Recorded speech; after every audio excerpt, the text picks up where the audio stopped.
الشيطان الرجيم. بسم الله الرحمن الرحيم.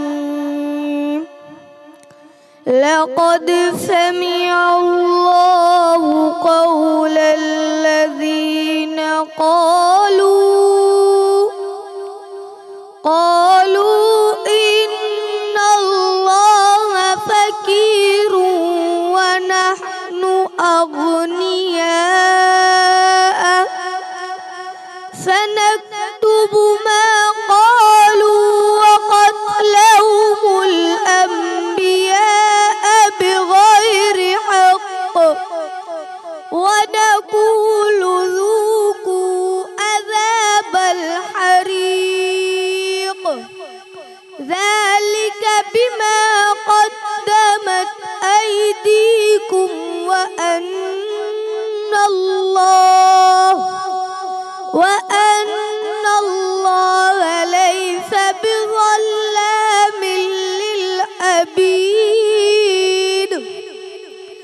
الذين قالوا إن الله عهد إلينا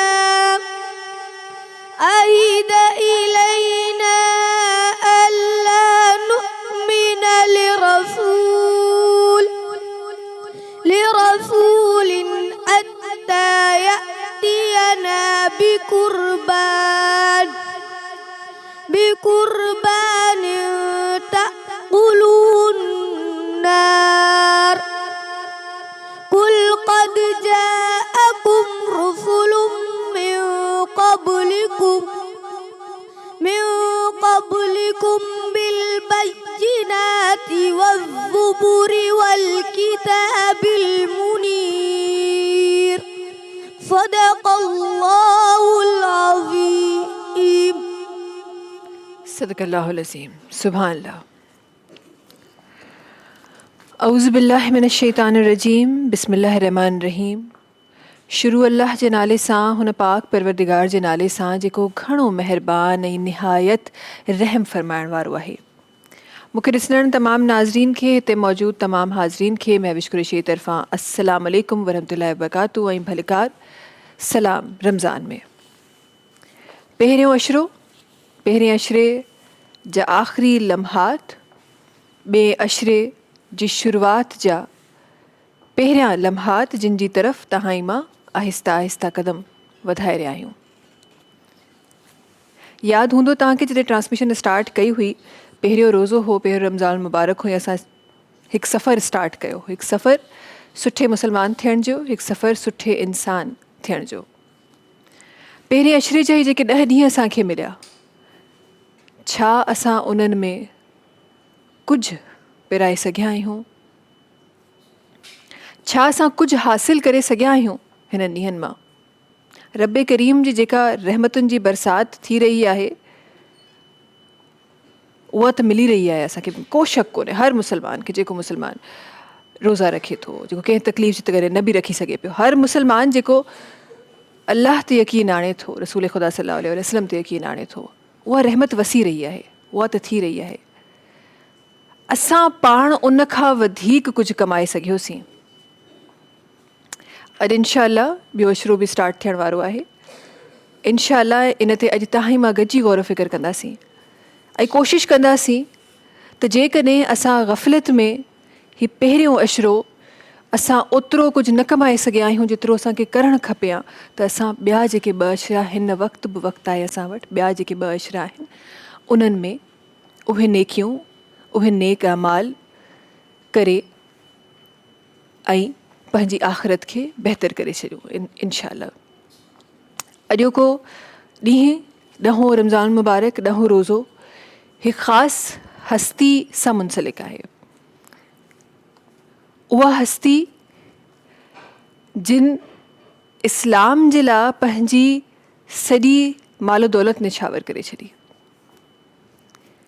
उहा हस्ती जिन इस्लाम जे शुरूआती ॾींहंनि में ख़िदमत कई, उहा हस्ती जिन नबी करीम सल्लल्लाहु अलैहि वसल्लम पाण उन्हनि जे निकाह में हुयूं, इनमें को शक कोन्हे।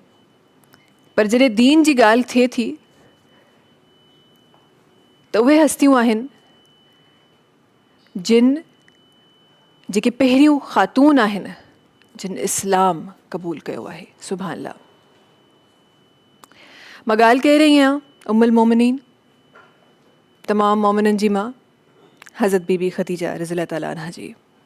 रिवायतुनि में अचे थो त 10 रमज़ान मुबारक उन्हनि जे विसाल जो ॾींहुं आहे। उहो ॾींहुं छा हूंदो जंहिं सॼे साल खे ग़मगीन करार ॾेई छॾियो, उहो ॾींहुं केॾो ग़मगीन हूंदो। अल्लाहु अकबर।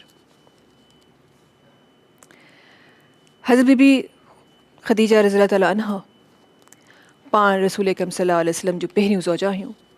तारीख़ ॿुधाए थी त पाण खां 15 साल वॾियूं हुयूं। तारीख़ ॿुधाए थी त पाण उहा ख़ातून हुयूं जिन पंहिंजी अज़दवाजी ज़िंदगी जो इंतिख़ाब पाण कयो। वुमेन एम्पावरमेंट जो हिकु मिसाल। पाण उहे अरब जूं, आम लफ़्ज़नि में मलिका चयो वञे, पाण अरब जी मलिका हुयूं। पाण हिकु ख़ुशहाल ख़ानदान मां हुयूं। पाण उहे हुयूं जिन जे माल सां, आसान लफ़्ज़नि में, जिन जे माल सां मदीने शरीफ़ जे अहिड़ो को शॉप कोन हो जिथे पाण जो माल न वेंदो हुजे। पाण एतिरियूं वॾियूं बिज़नेस वुमेन हुयूं, एम्पावर्ड बिज़नेस वुमेन हुयूं। ऐं वरी जॾहिं अज़दवाजी ज़िंदगी खां पहिरीं जो ज़िंदगी नज़र अचे थी त रिवायतूं ॿुधाइनि थियूं रसूल करीम सल्लल्लाहु अलैहि वसल्लम चवंदा आहिनि त लिखियलु किथे मूं पढ़ियो त नबी त हू पहिरीं खां ई हुआ। बिशारत थी, वही आई, उनजो हिकु वक़्तु मुक़ररु हो। नबी त हो जंहिं ॾींहुं पहिरें ॾींहं खां हो, अज़ल खां हुआ। सो पाण में उहे क्वालिटीज़ बि हमेशह हुयूं। पाण सादिक अमीन, पाण सब्र करण वारा, पाण कंहिं बि अहिड़े मामलात में जॾहिं तिजारत जी ॻाल्हि थिए थी त पाण इंतिहाई इंसाफ़ पसंद। पाण जे लाइ इहो पहिरीं ई मशहूरु हो। ऐं ॾिसो ख़ुदा ताला इन में बि का मसलियत हूंदी त connection in easy words connection कीअं ठाहे थो त तिजारत जे लाइ रसूल ख़ुदा सल्लल्लाहु अलैहि वसल्लम खे सेलेक्ट कयो वञे थो ऐं उहो तिजारत कॾहिं अज़दवाजी ज़िंदगी में मटिजी थी वञे। हिकु औरत, अरब जूं औरत जेके वॾी बिज़नेस वुमेन आहिनि, पाण रिश्तो मोकिलिनि थियूं। ही सिर्फ़ु अॼु हज़रत बीबी ख़दीजा रज़ियल्लाहु ताला अन्हा जी ॻाल्हि न थी रही आहे, ही इस्लाम जी औरत जी ॻाल्हि थी रही, ही इस्लाम जी औरत जी ॻाल्हि थी रही आहे। उहा औरत जेका पहिरीं औरत जंहिं इस्लाम क़बूल कयो। वक़्तु जॾहिं मां ॾिसां थी, उहो वक़्तु जंहिं वक़्त ते पहिरियों दफ़ो 27 जी शब रिवायतुनि में अचे थो, उहो पहिरियों लम्हो जंहिं लम्हे वही नाज़िल थी सूरह इक़रा जो, वही बि पढ़ इल्म, सूरह इक़रा जी शुरूआती आयतूं नाज़िल थियूं। पाण सगोरा उन वक़्त खां पोइ जॾहिं घर वापसि अचनि था त कैफ़ियत कुझु अजीब आहे। कैफ़ियत अहिड़ी आहे जिन खे कुझु उलमा कराम कंहिं तरीक़े सां बयानु कयो आहे, कुझु रवायतुनि में कुझु बयानु थियल आहे। कैफ़ियत कुझु अजीब सी आहे, पर उन कैफ़ियत में आथत ॾियण वारो हथु हज़रत बीबी ख़दीजा रज़ियल्लाहु ताला अन्हा जो आहे। सुभान अल्लाह। उहो वक़्तु मूंखे यादि अचे थो जंहिं वक़्तु रिवायत ॿुधाए थी त तॾहिं इस्लाम वही जो जेको वक़्तु आहे उहो अञा न आयल हुयो। उन खां पहिरीं जो वक़्तु रिवायत ॿुधाए थी त आहे जॾहिं रसूल अकरम सल्लल्लाहु अलैहि वसल्लम पाण मदीने खां ॿाहिरि बि इहे सफ़र करे रहिया आहिनि, वञी रहिया आहिनि। पाण किथे वञी रहिया आहिनि ऐं ज़ाहिर आहे हिन वक़्तु कंस्ट्रक्शन कुझु ॿी आहे, उन टाइम ते वादियूं पहाड़ इन तरीक़े जा। सो काफ़िला वेंदा हुआ, किथे को स्टे कंदा हुआ, किथे को झोपड़ियूं ठाहे छॾंदा हुआ। ईअं को हिकु काफ़िलो मौजूदु आहे जंहिंमें ग़रीबो मिसकीन आहिनि, जेके मरहूमियत जा शिकार आहिनि, जिन वटि शायदि पूरा कपिड़ा बि न आहिनि। उन्हनि वटि रसूल अकरम सल्लल्लाहु अलैहि वसल्लम पाण ॾिसनि था, घर वापसि अचनि था, उहा कैफ़ियत जंहिंखे हज़रत बीबी ख़दीजा रज़ी अल्लाह ताला पाण सुञाणियूं थी ऐं पाण सवाल कनि थियूं त छो परेशान आहियो। पाण जवाब में चवनि था त ही मंज़र मां ॾिसी आयो आहियां ऐं मां उन्हनि जी मदद नथो करे सघां, बिकॉज़ पाण कॾहिं सेविंग त कई कोन, इंतिहाई सादी ज़िंदगी गुज़ारी। हालांकि त अज़दवाजी जेको पार्टनर हुयूं उहे अरब जूं मलिका हुयूं, उन वटि खोड़ सारो मालो दौलत हुयो, पर पाण जी पंहिंजी ज़िंदगी इंतिहाई सादी। ऐं तॾहिं उहो वक़्तु जंहिं वक़्त ते जंहिंजे लाइ अॼु बि चयो वेंदो आहे त अॼु बि इस्लाम ख़दीजा जो मखरूज़ आहे, कीअं आहे उहो वक़्तु आहे जॾहिं हज़रत बीबी ख़दीजा रसूल अकरम सल्लल्लाहु अलैहि वसल्लम खे पाण फरमाइनि थियूं त जेके कुरैश जे जेके वॾा वॾा माण्हू आहिनि उन्हनि खे तव्हां सरदार आहिनि उन्हनि खे वठी अचो। पाण वञनि था वठणु ऐं जॾहिं वापसि अचनि था त छा मंज़र ॾिसनि था त जेको हज़रत बीबी ख़दीजा रज़ी ताला अन्हा जो जेतिरो मालो दौलत आहे उहे पाण उते रखी छॾनि थियूं। रिवायत में अचे थो त उहो एतिरो हो जो अगरि साम्हूं मां बीहां त मुंहिंजे परियां जेको उन ॿिए साइड ते को ॿियो माण्हू हुजे, ऐं उन टाइम ते अरब जा माण्हू टॉल हाइटेड माण्हू, साम्हूं ॿियो को माण्हू हुजे त उहो नज़र न अचे, एॾी मालो दौलत हुई।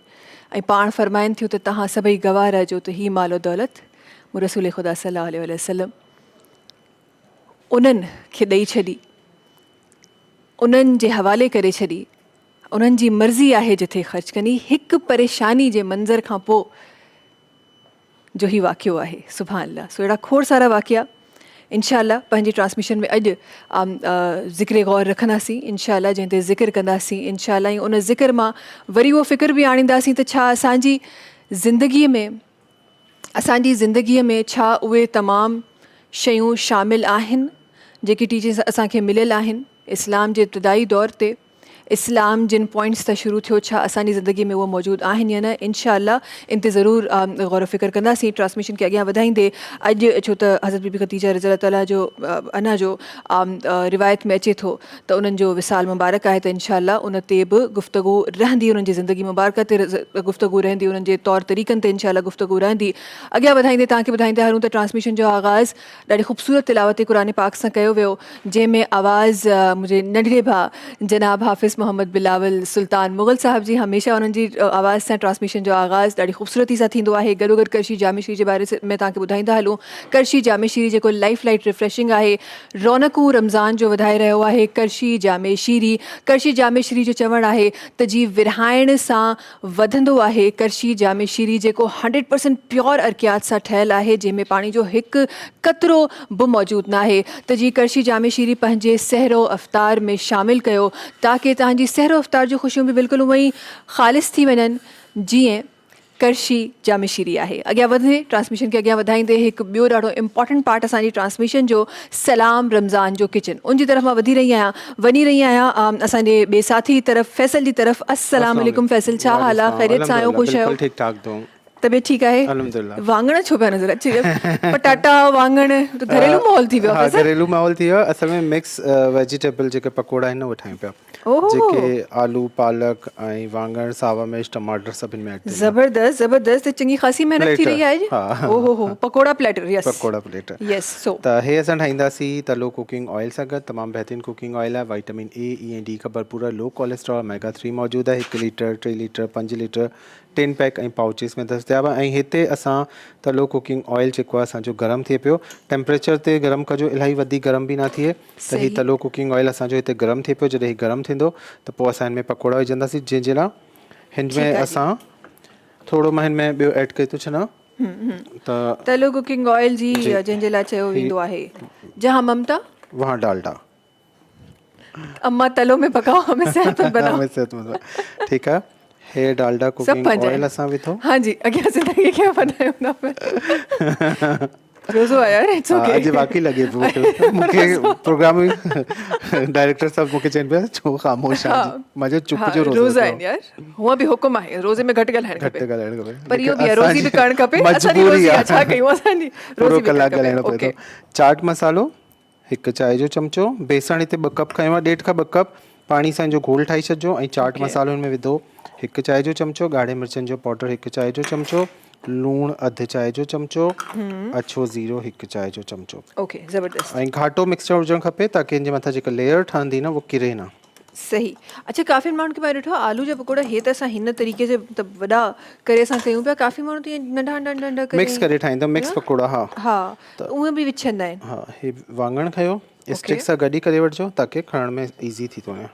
ठीकु आहे, हिनखे कोट कंदासीं। कोटिंग इज़ इम्पॉर्टेंट बिकॉज अगरि न थियो त पोइ तरियल वाङण ई लॻंदा, हे पकोड़ा न लॻंदा। वही न, सही कोटिंग सुठी हुजणु खपे तव्हांजी बिल्कुलु। सही। बिस्मिल्लाह। हे वाङण पाणी में हिन करे डिप करे रखिया आहिनि छाकाणि त हिननि जो कलर चेंज न थिए, फ्रेश लुक अचे। यस, आलू ऐं वाङण स्पेसिफिकली आई गेस ॿियूं सब्जियूं बि थींदियूं हूंदियूं। अगर तव्हां पानी में कढो ऐं मां त ॿुधियो आहे त थोरो सो हुन में नमक बि अगरि नमक तव्हां में ऐड करे विधल आहे, हा छॾियो जी त है विधल आहे, न हा जी, त फ्रेश थी वेंदी आहे सब्जी, बिल्कुलु फ्रेश रहंदी थोरो, आहे। हा थोरो 1 चांहि जो चमचो जीअं लूणु मिलाई रखंदो हा। त हुनमें ख़राबु न थी थिए। फ्रिज में बि रखणी आहे न त लूणु मिलाई रखंदा कयो थोरो यस। सो पाणी में। अच्छा हिकिड़ी जॻह ते मां फैसल पढ़ियो बि, ख़बर न आहे हुन में केतिरी सही आहे या न, डिफरेंट DIYs ईंदा आहिनि, तव्हां ॾिसंदा आहियो, त मां हिकिड़ी जॻह ते पढ़ियो बि त जेतिरियूं बि सब्जियूं आहिनि, जेतिरियूं बि जी। सब्जियूं आहिनि उन्हनि खे तव्हां जेॾीमहिल वॉश कयो था त वॉश करण खां पोइ थोरी देरि उन्हनि खे पाणी में छॾे ॾियो। पाणी में छॾण बि खपे, हा है न, बिल्कुलु, हा त बिल्कुलु। जेतिरी बि उन में मटी हूंदी जेका हीअं वॉश सां नथी निकिरे, काफ़ी दफ़ा ईअं बि थींदो आहे, सो उहा आहिस्ता आहिस्ता उहा ड्रेन बि थी वेंदी। प्लस अगरि को अहिड़ो को नंढो वंढो को समथिंग जेको तव्हांजे वॉश में न निकितो आहे त उहो बि कचिरो आराम सां निकिरी वेंदो। ऐं कुझु केमिकल्स बि अॼुकल्ह लॻाई रखंदा आहिनि, स्प्रे थींदा आहिनि जेके प्लांट्स खे हिननि जे, त उहे बि तव्हां जे लाइ सुठो चइनि पिया, ही फ़ाइदो आहे।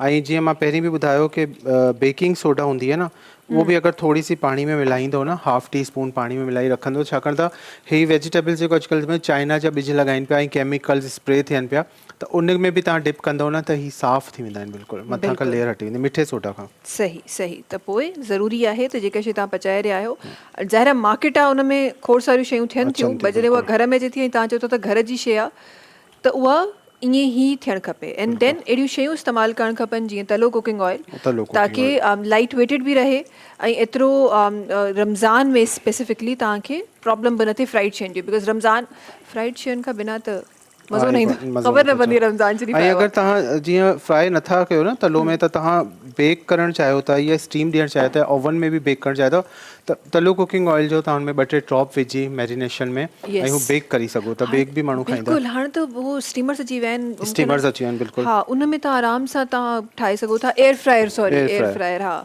त उन में तव्हां आराम सां तव्हां उन में हेल्दी फ्राइड खाए सघो था। जी बिल्कुलु।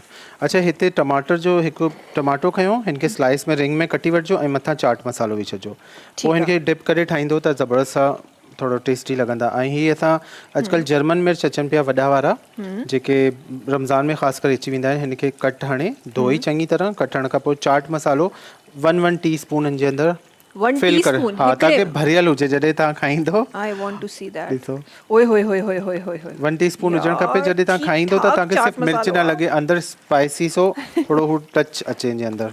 ज़बरदस्त ठहियो हूंदो यार, एतिरो चाट मसालो अगरि फ्राइड हुन में अची वञे, ओहो हो त ही कंट्रोल रोज़ो आहे। पुठियां खां बि आवाज़ूं अचनि पियूं, आवाज़ूं अचनि पियूं, बिल्कुलु बिल्कुलु ईअं ई आहे। त ही वाङण असांजा फ्राई थियनि पिया। अच्छा छा फ्राइंग टाइम आहे वाङणनि जे पचण जो? 7 खां 8 मिंट। 7 खां 8 मिंट। टेम्परेचर सुठो हुजे तव्हांजो, अगरि तव्हांजो टेम्परेचर चुल्हे जो सुठो न हूंदो, घटि बाहि या तेज़ बाहि आहे, त उनमें छा थींदो आहे अंदरां कचा रहिजी वेंदा आहिनि, मथां खां सड़ी वेंदा आहिनि। हा हाणे मिर्च जेके आहिनि हिननि खे बि खणूं था हिन बैटर में। फैसल थोड़ी देरि लाइ मूंखे ईअं थोरी सो घरेलू आंटी पिया लॻनि फैसल, त माना ईअं थोरो सो स्पेस ठाहे ऐं पकोड़ा कंदा रहो। ईअं ई विझंदो वेंदो जिते जिते जॻह अचे पे ठाहींदो। हा थोरा सा फ्राई थिया हुनखे साइड ते कयो ऐं विझंदा वञो, छोकी वेट कंदासीं त पोइ अॻियां। हा न घरनि में एक्चुअली ईअं थींदो आहे, घरनि में ईअं थींदो आहे जुगाड़ी कमु। हा जुगाड़ी खां आई गेस स्मार्ट प्रोफेशनल कम असांजा जेके आहिनि न देसी ई हूंदा आहिनि। हे जेको रेस्टोरेंट्स में ऐं ग्लव्स ऐं हू हाणे ही शयूं थियूं आहिनि, लेकिन घरनि में जेके असांजियूं भेनरूं ठाहींदियूं आहिनि, अम्मियूं ठाहींदियूं आहिनि, त इहे पोइ पंहिंजे प्रोफेशनल तरीक़े सां हथनि सां ई फ्राई कंदा रहंदा आहिनि ऐं उनजो टेस्ट अलॻि हूंदो आहे यार। इहो तव्हां फैसल नोट कयो, जॾहिं बि तव्हां घर जी शइ ठाहियो था, चाहे केतिरो बि वॾो शेफ हुजे न, तव्हां उनजी शइ रखो ऐं घर जी शइ बिल्कुलु सेम रेसिपी, घर जी टेस्ट अलॻि हूंदो। मां घर वेंदो आहियां, कुझु खाईंदो आहियां अफ़तारी में या मानी, त पोइ मज़ो ईंदो आहे कि कंहिंजे हथ जी ठहियल हूंदी आहे न, पोइ वधीक सुठो लॻंदो आहे। बिल्कुलु बिल्कुलु।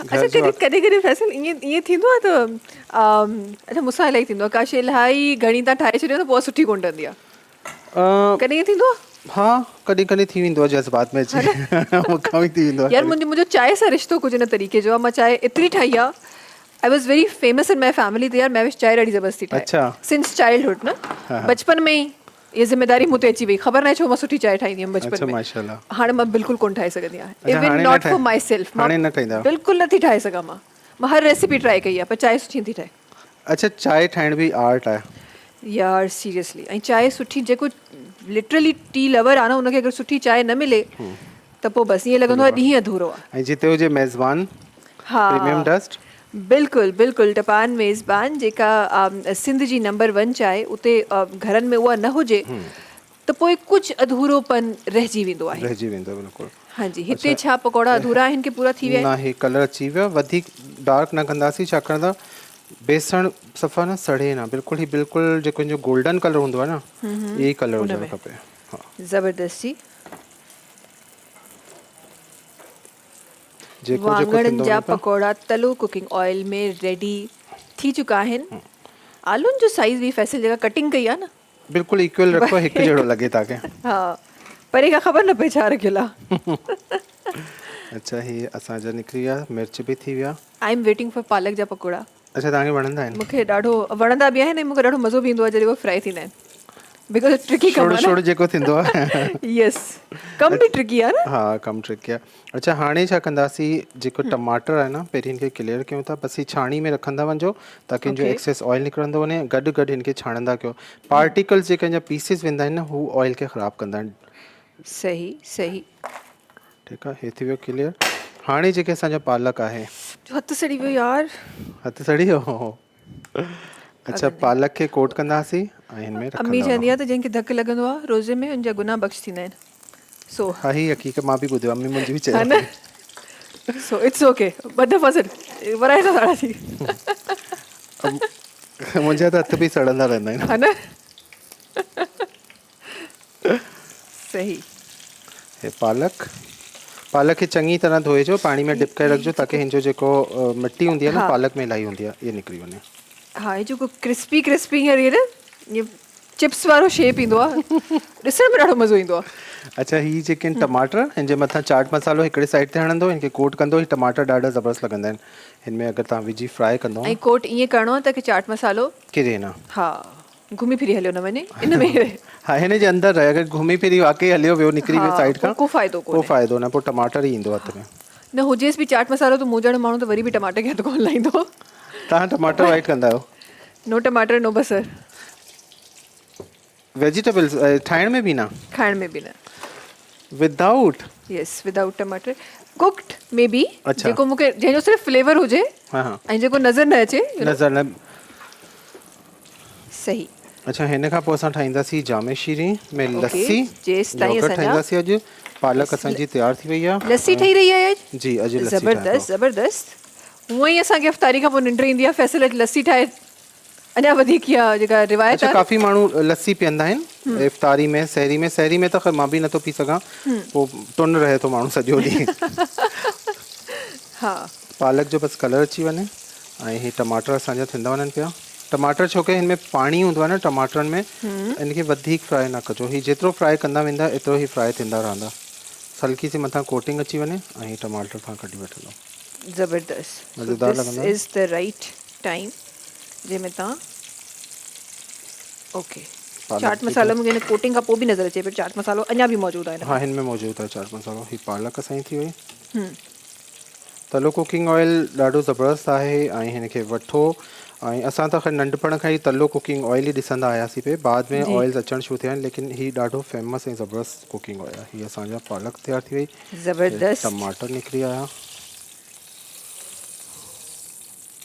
आई गेस सिर्फ़ु कटिंग ई आहे अदरवाइज़ यू नो ही मूंखे लॻे थो नॉर्मल पकौड़नि खां वधीक ईज़ी पकौड़ा आहिनि जेके हिन वक़्तु ठाहिया आहिनि न लास्ट में चाट मसालो मथां खां थोरो ज़बरदस्ती। विझंदो त हिन खां छा थींदो आहे सो तलो कुकिंग ऑयल जो पकौड़ा प्लेटर जेको आहे उहो असांजो रेडी रेडी थी वियो थी चुको आहे ऐं हाणे असां ज़बरदस्त ठाहींदासीं लस्सी ठीकु आहे जेको असां ठाहींदासीं जामे शीरी में ओके सो असां अची रहिया आहियूं लस्सी जी तरफ़ हाणे जी ठीकु हाणे आहे जी। लस्सी ठाहियूं था ऐं हिन जे लाइ असांखे जूसर ब्लेंडर खपे ब्लेंड थी रही आहे लस्सी यस लस्सी जी ब्लेंड कंदासीं अच्छा हूअ जेको हिकिड़ो पुराणो हिकिड़ो मदाणी जेको हूंदी आहे मदाणी विलोड़ण वारी अच्छा न एतिरी पुराणी न आहियां प्लीज न अॼुकल्ह त अचनि पियो बीटर आहे प्लीज मां एतिरी पुराणी न आहियां सो पुराणे बचपन में आई रिमेंबर त अम्मी बीटर सां ठाहींदी हुई लस्सी सो मुंहिंजो मसलो थोरो सो रस्सी सां हमेशह रहियो आहे मां पोइ उनखे वरी छाणे पीअंदी हुअसि अच्छा हिकिड़ी ॿी ॻाल्हि ॿुधायां हीअ त असां जूसर में ठाहियूं पिया जेको अॼुकल्ह हथ सां ईअं करण वारो बि अचे थो न प्लास्टिक जा जी, जी, वुड जी, जा जी, जी, जी, अगरि अचनि तव्हां था, हुन सां लस्सी ठाहींदव न तव्हांखे पाण फ़र्क़ु अची वेंदो की लस्सी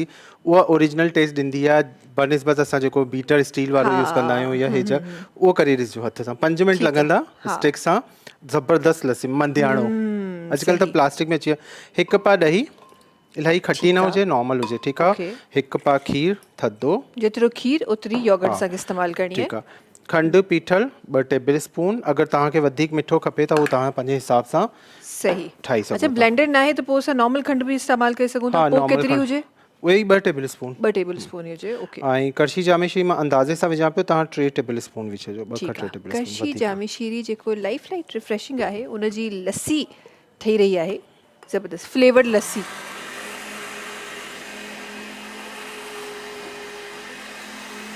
लस्सी जो ग्लास वॾो यस किचन में शोर वॾो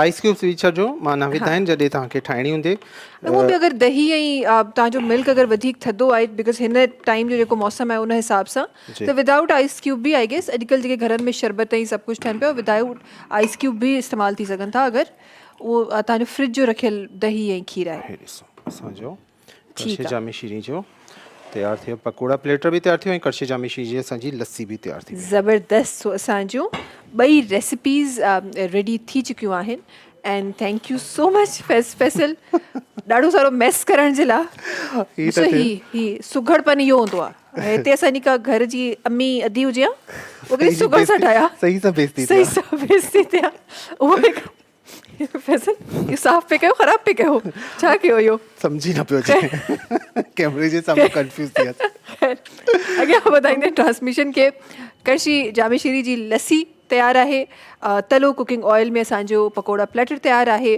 प्लस मेज़बान चांहि घरनि में आई एम श्योर त सैरो इफ़्तार में ज़रूरु इस्तेमालु थींदी हूंदी ट्रांसमिशन खे अॻियां वधायूं था thank you so much Faisal असां गॾु हुजण जे लाइ ज़बरदस्त रेसिपी सेखारण जे लाइ अॻियां वधंदे असां इनशाला शामिलु कंदासीं ख़ूबसूरत आवाज़ ऐं उनखां पोइ इनशाला ब्रेक जी तरफ़ वञिबो इनशाला सां गॾु आहिनि ज़ाहिद हुसैन साहब उन्हनि खे गुज़ारिश आहे त पंहिंजी ख़ूबसूरत आवाज़ ट्रांसमिशन में रखनि बिस्मिल्लाह रहमान रहीम मुबारक ए मुसलमानो वरी रमज़ान आयो किरोणे नेमतूं रब जूं खणी रमज़ान आयो मुबारक ए मुसलमानो वरी रमज़ान आयो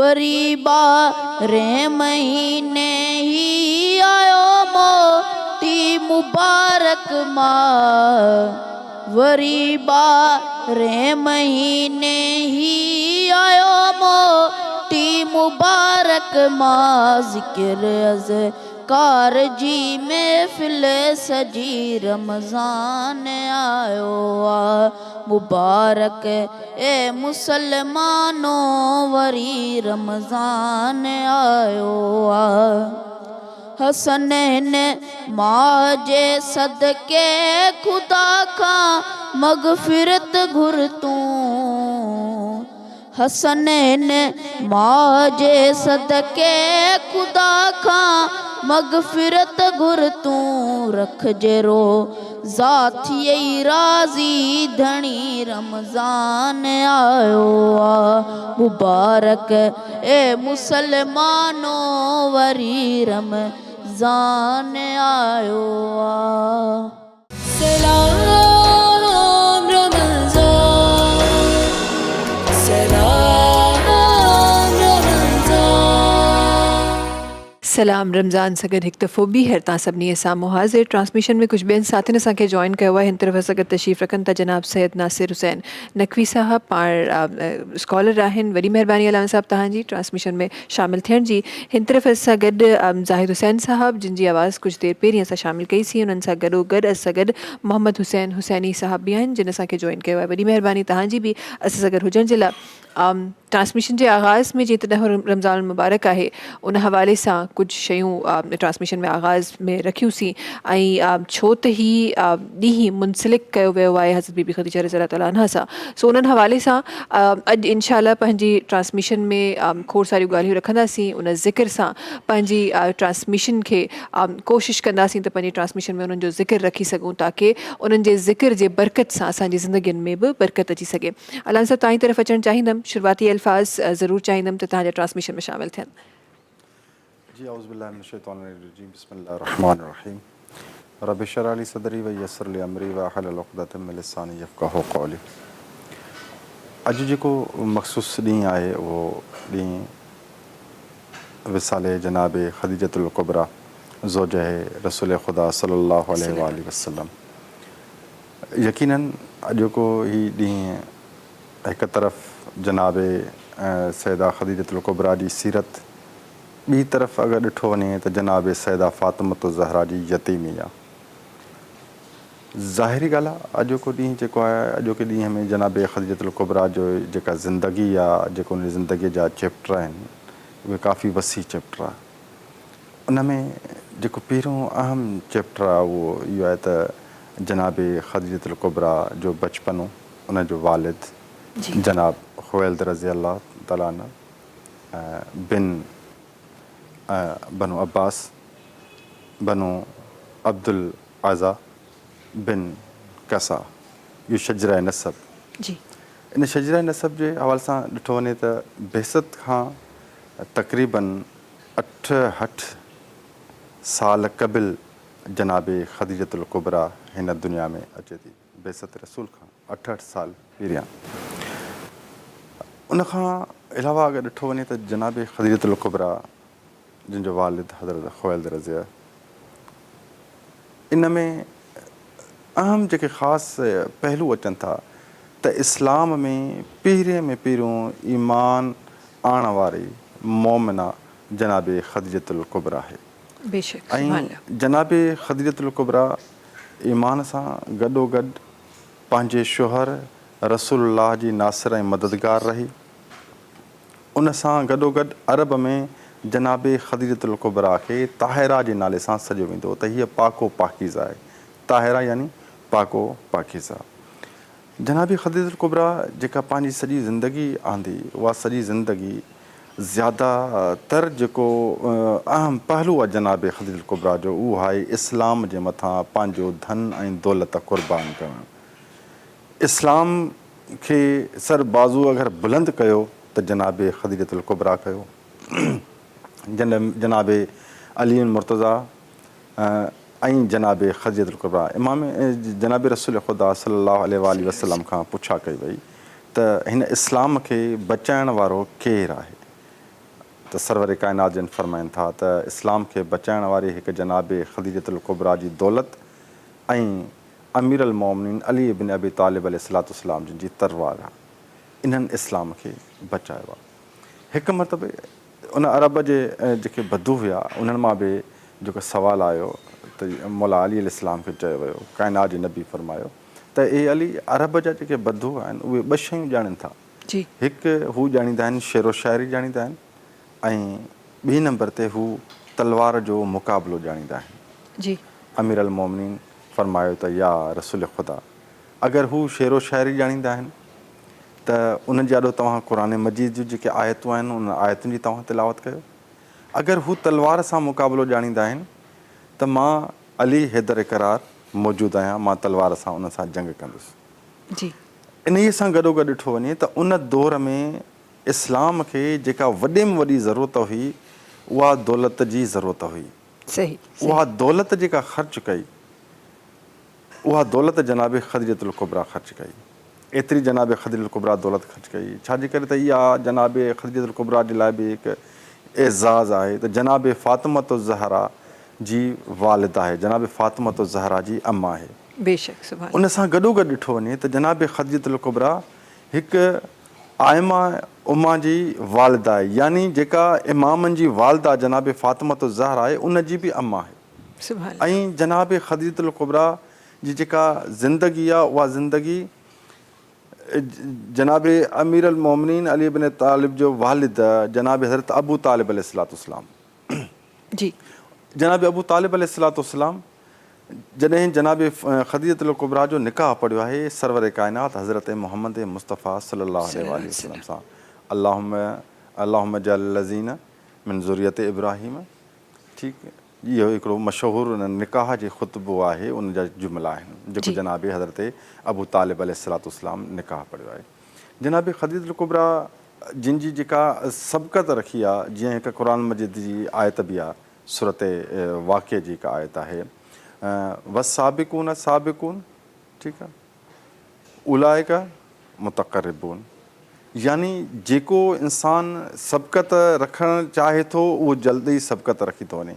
यानी जनाब मुख़्तसरन तव्हांखे हिन जो मफ़हूम ॿुधायां त जनाब ख़दीजतुल कुबरा जनाब रसूल ख़ुदा ऐं अल्लाह ते ईमान हासिलु करण में सबक़त हासिलु कई, माना अॻु भराई हासिलु कई, यानी अॻिलनि खां अॻु भराई हासिलु कई। ऐं ख़ुदा मुताला फ़रमाइनि था त उहे ई मुंहिंजे ज़्यादातर क़रीब आहिनि, जेके मुंहिंजे मथां ईमान जल्दी आणनि था, जेके मूंसां घणी सबक़त रखनि था, उहे मुंहिंजे क़रीब आहिनि, मुक़र्रिबून उहे मुंहिंजे क़रीब हूंदा आहिनि।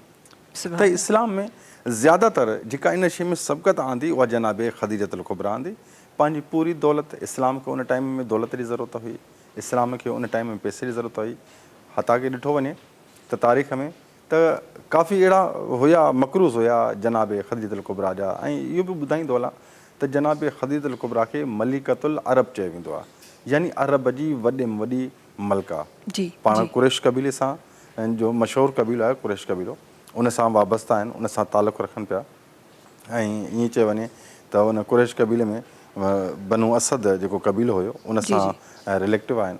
ऐं जनाब ख़दीजतुल कुबरा इमामनि जी जेका अम्मा जी बि परवरिश कई, यानी जनाब ख़दीजतुल कुबरा नुबूवत खे बि बचायो आहे, रिसालत में बि उनजो हिसो आहे, इमामत में बि जनाब ख़दीजतुल कुबरा जो हिसो आहे, ऐं उन सां गॾोगॾु पाण अव्वल मोमिना जो बि हैसियत रखनि था। सुभान इंतहाई ख़ूबसूरत ॻाल्हि आहे। इंशाअल्लाह वक़्तन फ़वक़्तन तमामु उन्हनि लम्हात ते जेके हज़रत बीबी ख़दीजा रज़ियल्लाहु तआला अन्हा जी ज़िंदगी में गुज़रिया आहिनि, इंशाअल्लाह वक़्तन फ़वक़्तन उन्हनि तमामु लम्हात ते बि कोशिशि कंदासीं त वधि खां वधि नज़र सानी करे सघूं, ऐं उन सां गॾोगॾु उन्हनि जी ज़िंदगी मुबारका मां असां पंहिंजी ज़िंदगी में कहिड़ियूं शयूं उहे शामिलु करे पंहिंजी ज़िंदगी खे मज़ीद बहितर ठाहे सघूं था। इंशाअल्लाह उन ते बि गुफ़्तगू पंहिंजी ट्रांसमिशन में रहंदी। गॾोगॾु असां गॾु ॿ ख़ूबसूरत आवाज़ूं तशरीफ़ फ़रमा आहिनि। हिन तरफ़ मां वञणु चाहियां थी असां गॾु मोहम्मद हुसैन हुसैनी साहिबनि जेके तशरीफ़ फ़रमा आहिनि, उन्हनि खे गुज़ारिश करणु चाहियां थी ट्रांसमिशन में पंहिंजी ख़ूबसूरत आवाज़ रखनि। सल्लल्लाहु अलैका या रसूलल्लाह वसल्लम अलैका या हबीबल्लाह।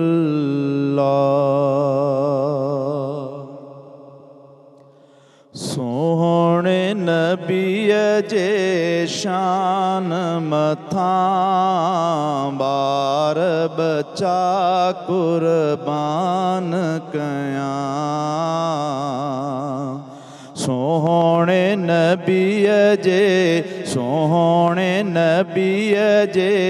शान मथां ॿार बचा कुर्बान कयां।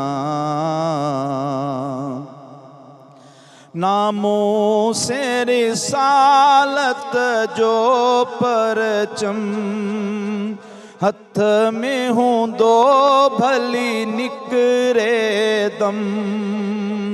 नामूसे रिसालत जो परचम हथ में हूंदो भली निकिरे दम। महबूब जे लाइ जियां मरां बार बच्चा कुर्बान कयां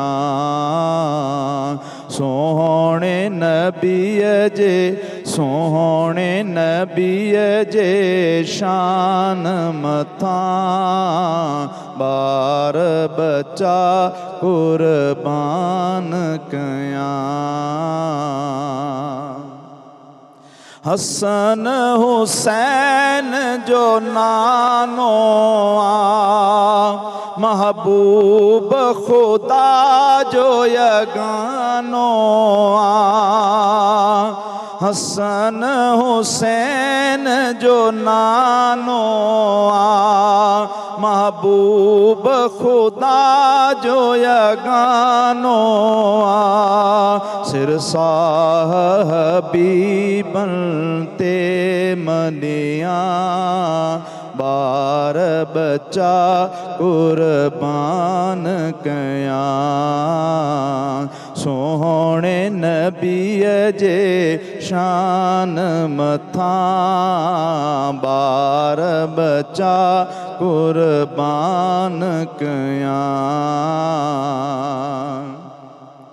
इश्क सजण जो आ रग रग में सिरड़ो हुसैन ॾींदुस अग में इश्क सजण जो आ रग रग में सिरड़ो हुसैन ॾींदुस अग में शान सजण जे तां घोर वञा बार बच्चा कुर्बान कयां सोहणे सजण तां घोर वञा बार बच्चा कुर्बान कयां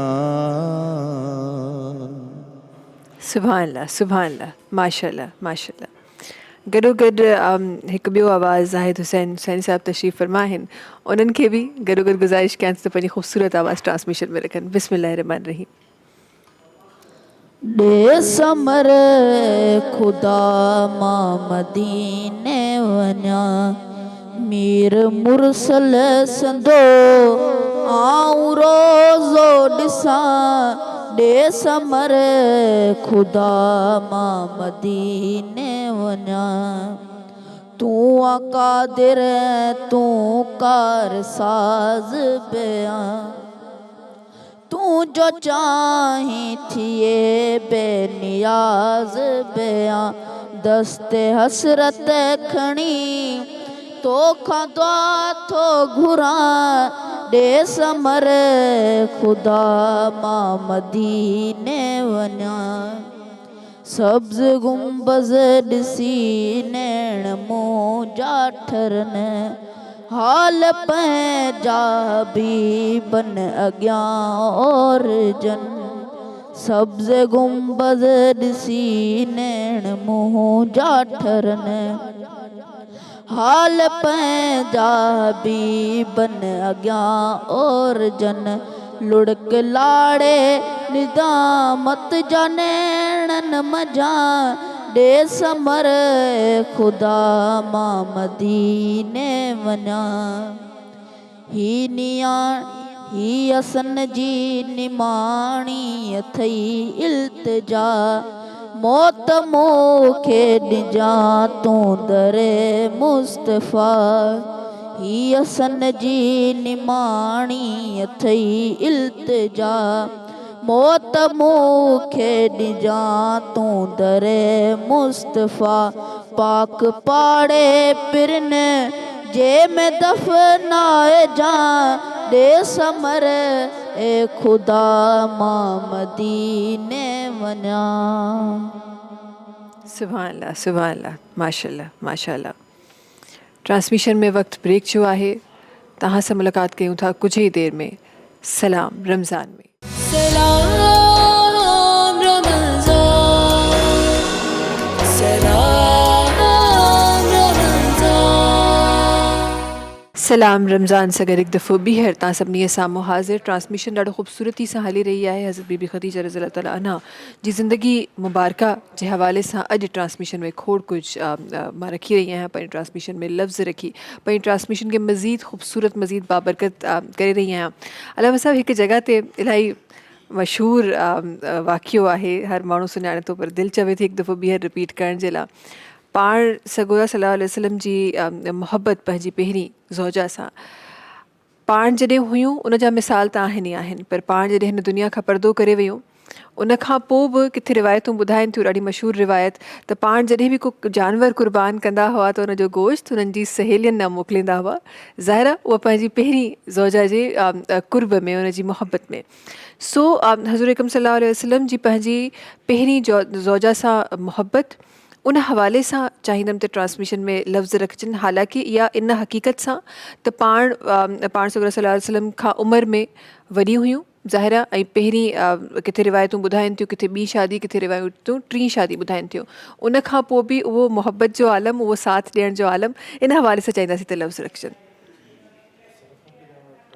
क़ुरान मजीद में मुतअद्दिद आयतूं आहिनि जेके जनाब ख़दीजतुल कुबरा जे शान में आहिनि, जंहिंमें क़ुरान मजीद जो जेका चोथों पारो आहे, जंहिंमें इब्तिदाई आयत आहे लन तनालुल बिर्र हत्ता तुनफ़िक़ू मिम्मा तुहिब्बू, जंहिंजो तर्जुमो आहे, जंहिंमें अल्लामा मजलिसी साहिब जन इन शइ जी वज़ाहत ऐं तफ़सीर करे फ़रमाइनि था त इहा जेका आयत आहे उहा आयत जनाब ख़दीजतुल कुबरा जे शान में नाज़िल थी आहे, जंहिंजो मफ़हूम ऐं जंहिंजो तर्जुमो इहो आहे त लन तनालुल बिर्र हत्ता तुनफ़िक़ू, यानी तव्हां तेसी ताईं नेकी हासिल नथा करे सघो जेसी ताईं तव्हां पंहिंजी जान खां अज़ीज़ शइ तव्हां ख़र्च नथा कयो।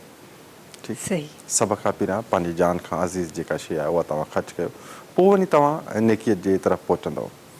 ईअं त तव्हांखे ख़बर आहे त हज़रत मूसा नबी ऐं उन खां बाद में काफ़ी अहिड़ा वाक़ियात मिलनि था, या हज़रत इब्राहिम ऐं हज़रत इस्माईल जो वाक़ियो तव्हांजे असांजे साम्हूं मौजूदु आहे तारीख़ जे वर्कनि में। जी, लेकिन जनाब ख़दीजतुल कुबरा जी जेका टॉपिक आहे उन ते अगरि गुफ़्तगू कजे त उन दौर में सभ खां वॾे में जेका क़ीमती शइ हुई उहा दौलत हुई। जनाब ख़दीजतुल कुबरा अरब जी वॾी मालदार ख़ातून हुई, केतिरा ई उठ उन जे ख़ज़ाने जी चाबियूं खणंदा हुआ। जेको तव्हां सवाल कयो त जनाब रसूल ख़ुदा जी जनाब ख़दीजतुल कुबरा सां उहा उल्फ़त, उहा मुहबत हुई, तो जनाब ख़दीजतुल कुबरा जे वञण खां बाद में बैतुल हुज़न जो साल रखियो वियो, यानी उन ई साल जंहिं साल जनाब ख़दीजतुल कुबरा जो इंतकाल थियो, विसाल थियो आहे, त उन ई साल जनाब हज़रत अबू तालिब जंहिं रसूल ख़ुदा जो जनाब ख़दीजतुल कुबरा जो निकाह पढ़ियो, जी, जी, जनाब अली बिन अबी तालिब अलैहिस्सलाम जो वालिद साहब वालिद मोहतरम, त उहो ई साल जेको आहे बैतुल हुज़न जो साल सॾियो वियो, यानी ही ग़म जो साल आहे। ऐं उहो ग़म जो साल उन खां बाद में नबी करीम जेको आहे शादी न कई, ऐं एतिरी मुहबत हुई जनाब ख़दीजतुल कुबरा सां जो जनाब रसूल ख़ुदा बार बार जनाब ख़दीजतुल कुबरा खे यादि कंदा हुआ। जीअं तव्हांजे गुफ़्तगू में जुमिलो चयो त उन्हनि जे सहेलियुनि ॾांहुं गोश्त मोकिलींदा हुआ। यानी इस्लाम ते जेका बि दौलत ख़र्च थी या इस्लाम में ॾुखे वक़्त ते जनाब रसूल ख़ुदा खे कमु आई त उहा जनाब जनाब ख़दीजतुल कुबरा साथ ॾिनो आहे। ऐं अगरि जे अञा बि वक़्त ते ॾिठो वञे अॼोके दौर में मुआशिरे जे बिलख़ुसूस असां जेके असांजूं ख़वातीन आहिनि, जेके असांजूं माइरूं आहिनि, जेके असांजूं भेनरूं आहिनि, उन्हनि जे लाइ हिकु जनाब ख़दीजतुल कुबरा जो हिकु वॾे में वॾो इहो पैगाम आहे त शोहर कहिड़ी बि हालात में हुजे, कहिड़ी बि तकलीफ़ में हुजे, उन तकलीफ़ में शोहर जो साथ न आहे छॾिबो, लेकिन उन शोहर जी जेका ज़िंदगीअ में उनजी टेक ॾिबी आहे, उनजो हिकिड़ो साथ ॾिबो आहे। कुझु अहिड़ा मुश्किल मरहला काइनात जे नबी जे मथां बि हुया, जंहिं काइनात जे नबी जे मथां अरब जा कुफ़ार हुया, अरब जा वॾा बदू हुया, उन्हनि कफ़ारनि हता की ॾिठो वञे त 3 साल पूरा जनाब ख़दीजतुल कुबरा अरबनि जे कुफ़ारनि जे मथां दौलत ख़र्च कई आहे, 3 साल पूरा। ऐं उन 3 सालनि में काफ़ी अहिड़ा मक़रूज़ हुया जेके जनाब ख़दीजतुल कुबरा जा मक़रूज़ हुया। जनाब ख़दीजतुल कुबरा सभिनी खे घुरायो त तव्हां मुंहिंजा मक़रूज़ आहियो, तव्हां मुंहिंजा कर्ज़ी आहियो, तव्हां मूंखे पंहिंजी दौलत वापसि कयो, मां तव्हांखां पंहिंजी दौलत जी तलब कयां थी, मुंहिंजा जेके बि तव्हां ॾे पैसा आहिनि, जेको बि मुंहिंजो तव्हां ॾे कर्ज़ु आहे उहो कर्ज़ु तव्हां वापसि कयो। काफ़ी अहिड़ा ताजिर हुया जिन वटि उहा दौलत उन टाइम मौजूदु न हुई, लेकिन जनाब ख़दीजतुल कुबरा हिकु शर्त इहो रखियो त या तव्हां इस्लाम क़बूल कयो या मूंखे दौलत वापसि ॾियो। अल्लाह। अगरि तव्हां इस्लाम क़बूल नथा कयो त मूंखे पंहिंजी दौलत वापसि ॾियो। काफ़ी जेके उन दौर में हुया उन्हनि जनाब ख़दीजतुल कुबरा जी उन दौलत उन कर्ज़ जे खां आजी थियण जे करे बि उन्हनि इस्लाम क़बूल कयो। सही। त असां जनाब ख़दीजतुल कुबरा जे कर्ज़ खां आज़ादु थी वेंदासीं। काफ़ी उन दौर में वॾा वॾा जेके मालदार थिया, वॾे वॾा मालदार खे माना जंहिंखे सिंधीअ में असां उन दौर में मालदार खे गनी ज़्यादा चयो वेंदो हो, जेके थिया उहे छाजे करे मालदार थिया, उहे जनाब ख़दीजतुल कुबरा जी दौलत थिया हुया। जेके वॾा वॾा ताज थिया जनाब ख़दीजतुल कुबरा जी दौलत जे करे। लेकिन जनाब ख़दीजतुल कुबरा बारहा जेको आम तौर ते शहब अबी तालिब अलैहिस्सलाम जो जेको वाक़ियो मशहूरु आहे त इहे जेके 3 साल हुया, इहे 3 साल जनाब ख़दीजतुल कुबरा पंहिंजी दौलत इन इस्लाम ते लुटाई आहे, पंहिंजे इस्लाम ते ख़र्च कई आहे। सिर्फ़ु छाजे करे? सिर्फ़ु त अलाह राज़ी थी पए, अलाह जे मां क़रीब थी वञा, ऐं जेको उनजो वर हुयो, जेको उनजो शोहर हुयो, उन शोहर खे का तकलीफ़ न अचे, ऐं जंहिं शरीयत जी निगहबानी, जंहिं रिसालत जी निगहबानी, जंहिं नबूत जी ज़िमेदारी जेका आहे अलाह पाक पंहिंजे हबीब खे जेका पंहिंजे रसूल खे ॾिनी, उन जी मुहाफ़िज़त जी जेका अहम ज़िमेदारी जेका रखी वई, उहा ज़िमेदारी जनाब ख़दीजतुल कुबरा जी हुई। त जनाब ख़दीजतुल कुबरा अरबनि खे सॾु कंदी पई वञे, अचो जेका दौलत वठणी अथव वठो, लेकिन इस्लाम क़बूल कयो। उन टाइम में मुस्लमान थींदा वञनि पिया, जनाब ख़दीजतुल कुबरा ते हू मालदार, हू गनी थींदा वञनि पिया। सुभान अल्लाह, ॾाढी ख़ूबसूरत ॻाल्हि। हज़रत बीबी ख़दीजा रज़ी अल्लाह ताला जी अना जी त असां ॻाल्हि करे रहिया आहियूं, बट गॾोगॾु इन मां इहो बि असांखे सिखण लाइ मिले थो त पाण हिकु औरत हुयूं, ऐं हुज़ूर अकरम सल्लल्लाहु अलैहि वसल्लम खां पहिरीं जो दौरु अगरि यादि कजे उहो जॾहिं न्याणियुनि खे ज़िंदा दफ़नायो वेंदो हो, पंहिंजो सामान सम्झो वेंदो हो, तौबा नऊज़ बिल्लाह। पर पाण हिकु ख़ुदि मुख़्तियार औरत हुयूं, ऐं पाण इस्लाम खे फैलाइण में, इस्लाम खे आम करण में पाण कंहिं तरीक़े सां मदद करे रहियूं। सुभान अल्लाह। अॻियां वधे सां गॾु ॿियूं आवाज़ूं सां गॾु तशरीफ़ फरमा, हुननि जी तरफ़ वञणु चाहियां थी। असां सां गॾु जनाब मोहम्मद मुजाहिद हुसैन साहिबनि जेके असां गॾु तशरीफ़ फरमा, हुननि खे गुज़ारिश करणु चाहियां थी त पंहिंजी ख़ूबसूरत आवाज़ असांजी ट्रांसमिशन में रखनि। बिस्मिल्लाह रहमान रहीम। सल्लल्लाहु अलैका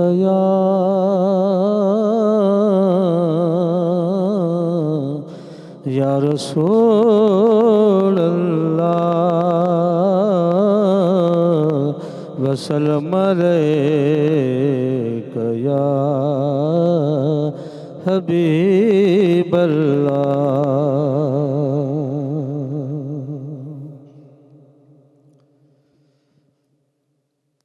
मदीने से बुलावा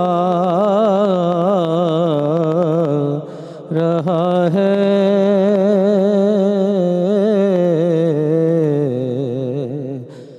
मदीने से बुलावा रहा है,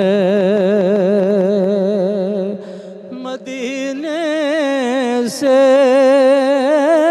बुलावा रहा है,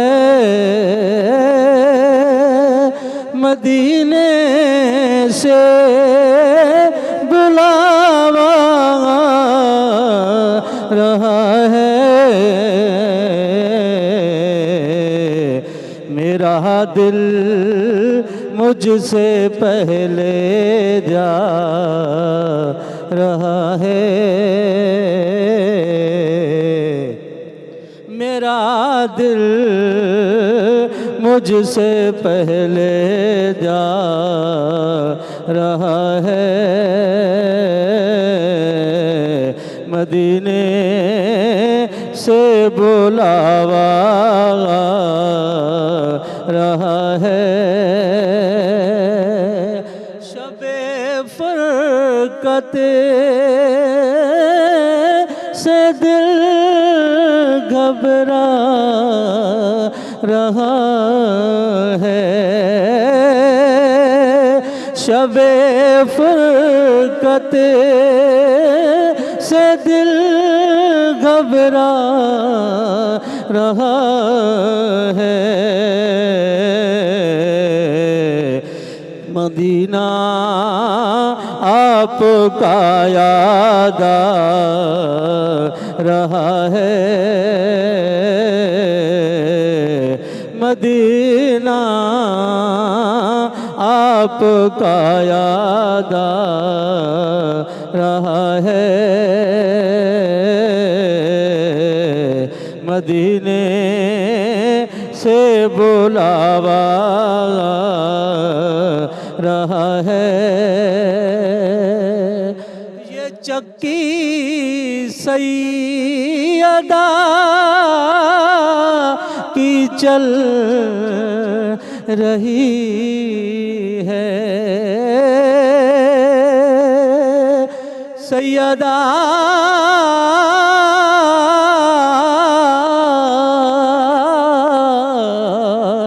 ज़ाहिदा तैयबा ताहिरा, ये चक्की सैयदा की चल रही है, ज़माना जिसका लंगर खा रहा है, ज़माना जिसका लंगर खा रहा है। होंदे ढेर वडे लजपाल नौकर ज़हरा दे, कोई ख्वाजा कोई दाता, मुर्शिद हुसैन ते कलंदर लाल ने नौकर ज़हरा दे, ये चक्की सैयदा की चल रही है,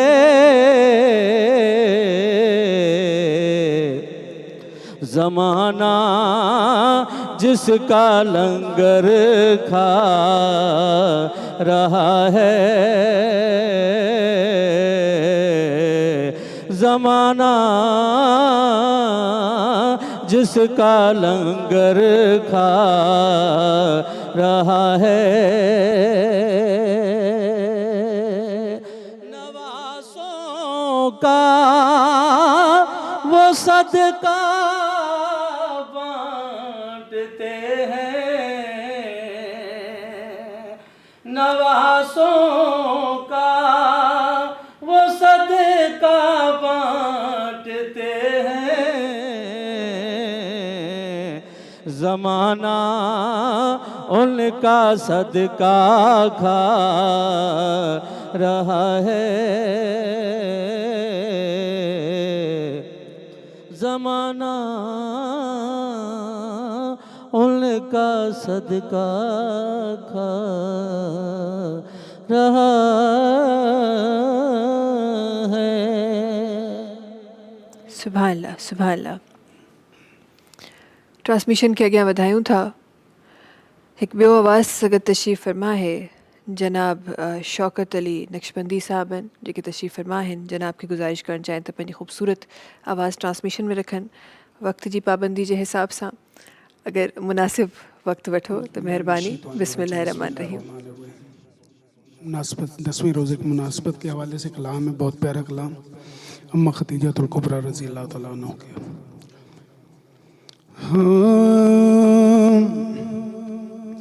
अम्मा खदीजा की मैं करूं कैसे मदह खानी,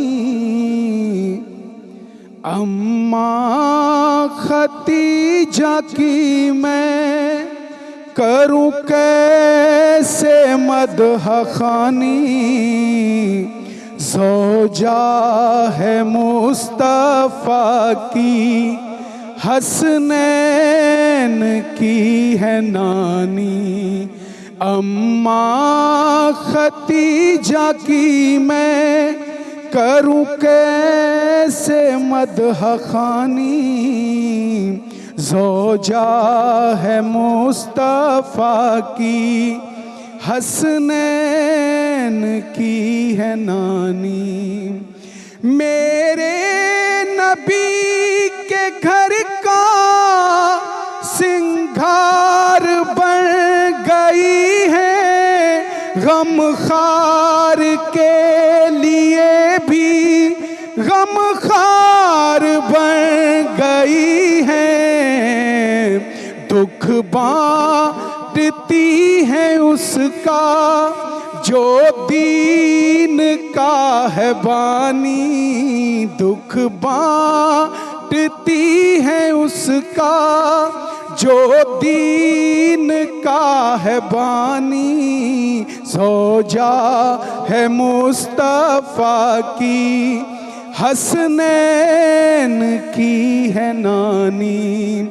ज़ैनब रुक़ैया उम्मे कलसूम की भी माँ है, ज़हरा से लेके हर एक मासूम की भी माँ है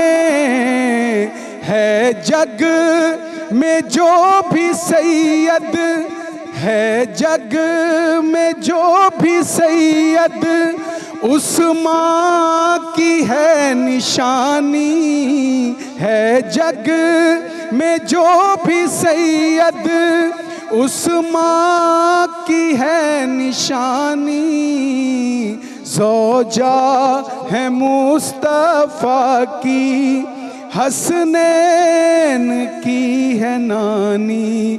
ज़ौजा है मुस्तफ़ा की हसनैन की है नानी। सुभान अल्लाह, माशाल्लाह माशाल्लाह। ट्रांसमिशन अॻियां वधी रही आहे। ब्रेक जो वक़्तु आहे, ब्रेक जी तरफ़ हलूं था। इंशाअल्लाह तव्हां सां मुलाक़ात कंदासीं कुझु ई देरि में सलाम रमज़ान में। सलाम रमज़ान, सलाम रमज़ान।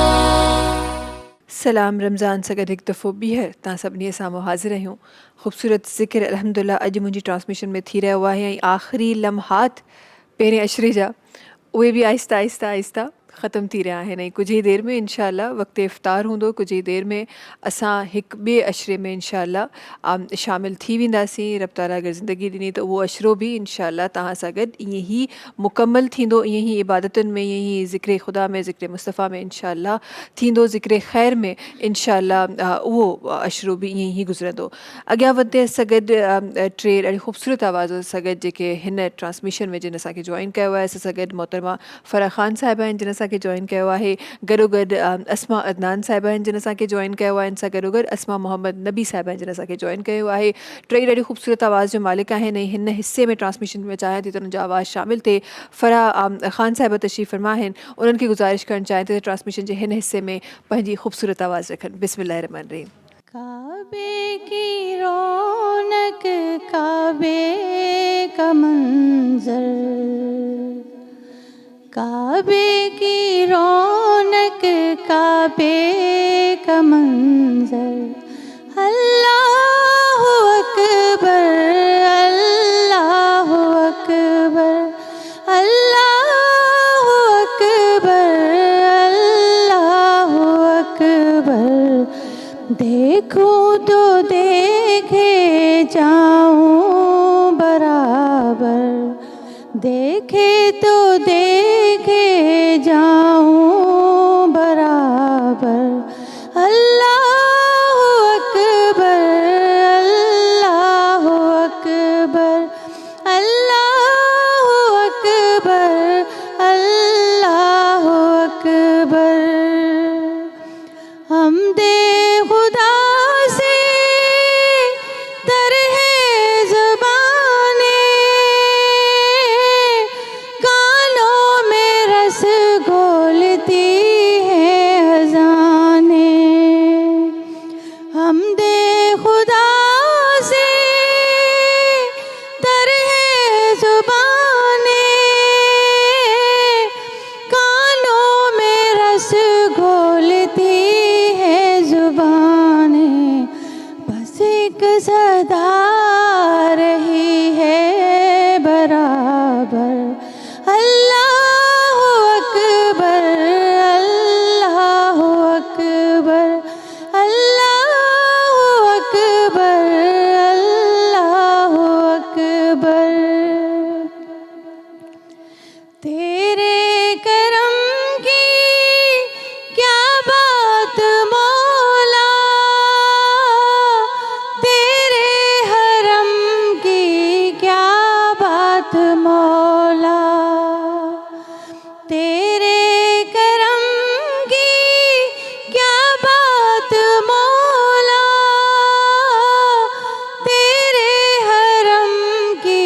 काबे की रौनक, काबे का मंजर, अल्लाह अकबर, अल्लाह अकबर।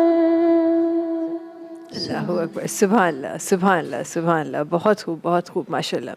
ट्रांसमिशन के अॻियां वधाईंदे हज़रत बीबी ख़तीजा रज़ी ताला अन्हा जे ज़िक्र सां पंहिंजी ट्रांसमिशन में ज़िक्र ख़ैर उन्हनि जो अल्हम्दुलिल्लाह अल्हम्दुलिल्लाह पंहिंजी ट्रांसमिशन में असां करे रहिया आहियूं। जिथे ज़िक्र जी ॻाल्हि कजे थी खोड़ सारियूं ॻाल्हियूं ईअं त नंढपण खां ॿुधंदा ईंदा आहियो, वरी जॾहिं होश संभालींदा आहियो त उन्हनि ॻाल्हियुनि जी थोड़ी थोड़ी सम्झ अचणु लॻंदी आहे, वरी मौक़ो मिलंदो आहे त इल्म कराम खां उन्हनि खे सही तरीक़े सां सम्झण जो एज़ाज़ हासिलु थींदो आहे। हू वक़्तु अलामा साहब जेको वक़्तु तारीख़ ॿुधाए थी, रिवायतुनि में अचे थो त हज़रत बीबी ख़दीजा रज़ी ताला अन्हा पाण जॾहिं ग़ार में पाण सॻुर सल्लल्लाहु अलैहि वसल्लम जॾहिं इबादतूं कंदा हुआ, तवील इबादतूं कंदा आहिनि त तारीख़ ॿुधाए थी त पाण मानी ठाहे खणी वेंदी हो, सुभान अल्लाह। ऐं ज़ाहिरा उहो केॾो न मुश्किल सफ़र हूंदो, हिन वक़्तु तव्हां स्टेयर्स ठाहे छॾियूं आहिनि तॾहिं बि एतिरो मुश्किल आहे वञणु, त उन वक़्तु केतिरो मुश्किल हूंदो पहाड़ी एरिया। उते हिकु रिवायत में मूं पढ़ियो त जिब्रील अलैहिस्सलाम जे थ्रू ख़ुदा ताला सलाम पेश कयो ऐं इन ॻाल्हि जी बिशारत कई त जन्नत में तव्हांजो हिकु घरु आहे या महल आहे जेको मोतियनि सां भरियलु आहे। इन ॻाल्हि खे तव्हांजे लफ़्ज़नि में मज़ीद ख़ूबसूरती सां सम्झणु चाहियां थी। जी, हिकु दफ़े हज़रत जिब्राइल अलैहिस्सलाम बिशारत खणी आया आहिनि परवरदिगार आलमीन जी तरफ़ खां त ए जनाब ख़दीजतुल कुबरा, तव्हांखे अल्लाह पाक जन्नत में हिकु घरु अता कंदो जंहिं घर में कंहिंजो बि आवाज़ न हूंदो, बिल्कुलु सब्र इस्तक़ामत हूंदी। अल्लाह सुभान अल्लाह। जॾहिं इहो इहा हिकु बिशारत हुई किताबनि में मिले थो, अल्लाह मजलिसी साहिब बि इन शइ खे रिवायत कयो आहे। ॿी जेका हिकु अहम नबी पाक जो हिकिड़ो हदीस आहे, फ़रमान आहे, फ़रमाइनि था त आमन तो कफ़र नास व कज़बनी व सदक़तनी नास, यानी जनाब ख़दीजतुल कुबरा मूंखे उन वक़्त में मुंहिंजो साथ ॾिनो जंहिं वक़्त में मुंहिंजो कंहिं बि साथ न ॾिनो, यानी मूंखे सभिनी झुटलायो, अल्लाह ठीकु आहे, कफ़र नास जिन मूंखां इनकार कयो, ठीकु, व सदक़नी व कज़बतनी, यानी सिर्फ़ु जनाब ख़दीजतुल कुबरा ई मुंहिंजो उन वक़्त में साथ ॾिनो आहे। यानी अॼोको दौर जे निस्बत सां ॾिठो वञे त जनाब ख़दीजतुल कुबरा जी ज़िंदगी हुजे ऐं जनाब रसूल ख़ुदा जिन जी उल्फ़त ज़िंदगी हुजे, अमीर अल मोमिनीन अली बिन अबी तालिब अलैहिस्सलाम जिन जी ज़िंदगी हुजे या जनाब फ़ातिमत ज़हरा जी ज़िंदगी हुजे, हता कि इस्लाम में जनाब ख़दीजतुल कुबरा खे बि जो है औरतुनि जी सरदार चयो वियो आहे, सैयदुल निसा चयो वियो आहे, औरतुनि जी सरदार आहे। उन सां गॾोगॾु 4 ख़वातीन आहिनि जेके इस्लाम में हिकु बाला ख़ुसूसियात रखनि थियूं, जिन में जनाब ख़दीजतुल कुबरा आहे, जनाब बीबी आसिया आहे, जनाब मरियम बिनत ईसा बिन मरियम जनाब बीबी आहे, उन खां अलावा जनाब फ़ातिमत ज़हरा आहे। यानी इन्हनि 4 बीबियुनि जो उहो मक़ाम आहे जंहिं मक़ाम खे, जिन जी ज़िंदगी खे, जिन जे तक़वा ऐं परहेज़गारी खे ॾिसी करे तमामु ख़वातीन आलम इस्लाम जे ख़वातीन जे लाइ हिकिड़ो बहितरीनु नमूना अमल आहे। चाहे उन में जनाब सैदा फ़ातिमत ज़हरा जी ज़िंदगीअ में जेके अहम पहलू कुझु ॾींहं पहिरियां इन ते टॉपिक ते गुफ़्तगू थी तव्हां सां, त उन जी ज़िंदगीअ जा मुख़्तलिफ़ पहलू आहिनि। उन मुख़्तलिफ़ पहलुनि ते असां तव्हां नज़र विझूं त जनाब फ़ातिमत ज़हरा जॾहिं बचपने वारी ज़िंदगी हुई त उन ज़िंदगीअ में कीअं ज़िंदगी गुज़ारी, उन सां गॾोगॾु जॾहिं हिकु शोहरदार औरत वारी ज़िंदगीअ में जॾहिं अची वई त उन इज़्दिवाज जी ज़िंदगी कहिड़े तरीक़े सां गुज़ारी। उन खां बाद जॾहिं हिकिड़ो बचनि वारी ज़िंदगीअ में जॾहिं जनाब सैदा फ़ातिमत ज़हरा दाख़िल थी त हुन पंहिंजे बचनि जी कहिड़े तरीक़े सां परवरिश कई, त लिहाज़ा इहे हिकु नमूने अमल आहिनि। ऐं जनाब ख़दीजतुल कुबरा खे ॾिठो वञे त हीअ जनाब ख़दीजतुल कुबरा उहा जनाब ख़दीजतुल कुबरा आहे जंहिं जनाब फ़ातिमत ज़हरा जी परवरिश कई आहे, ठीकु है। यानी नबूअत में भी जनाब ख़दीजतुल कुबरा एक पंहिंजो अहम किरदारु अदा कयो आहे, रिसालत जो भी साथ ॾिनो आहे, इमामत खे भी बचायो आहे, यानी इमामत जी पालना करण वारी जी भी पालना जनाब ख़दीजतुल कुबरा कई आहे। उन सां गॾोगॾु जनाब ख़दीजतुल कुबरा पंहिंजो जीअं मां तव्हांजी ख़िदमत में पहिरियों अर्ज़ु कयो त इस्लाम में सभ खां प्यारे में प्यारी शइ क़ुर्बान करण सां ई नेकियूं हासिलु करे सघजनि थियूं। यानी अॼोके दौर में जेका ज़्यादा से ज़्यादा क़ीमती जेका शइ आहिनि, बाज़ औक़ात ॿ शयूं ख़ासि तौर ते क़ीमती जी, आहिनि। जी। हिकु इंसान जी पंहिंजी जान क़ीमती आहे ऐं ॿियो नंबर ते पैसो क़ीमती आहे। बिल्कुलु बिल्कुलु पंहिंजी जान त अॼुकल्ह कंहिंखे अगरि चयो वञे, हू चवंदो मां 5 रुपया ख़र्च करे नेकीअ कमु करे सघां थो, माह रमज़ान मुबारक में रहमतूं बरकतूं मां हासिलु करे सघां थो, लेकिन पंहिंजी जान जो नज़रानो ॾियण लाइ घटि हूंदा। लेकिन इहो जान जो नज़रानो बि जेके क़ीमती जान जो नज़रानो हज़रत इब्राहिम ऐं हज़रत इस्माइल इस्लाम ॾिनो। बेशक त हज़रत अलाह पाक फरमाए त इब्राहिम पंहिंजे क़ीमती में क़ीमती शइ जेका तोखे ज़्यादा जान खां वधीक प्यारी शइ आहे उनखे क़ुर्बान कर।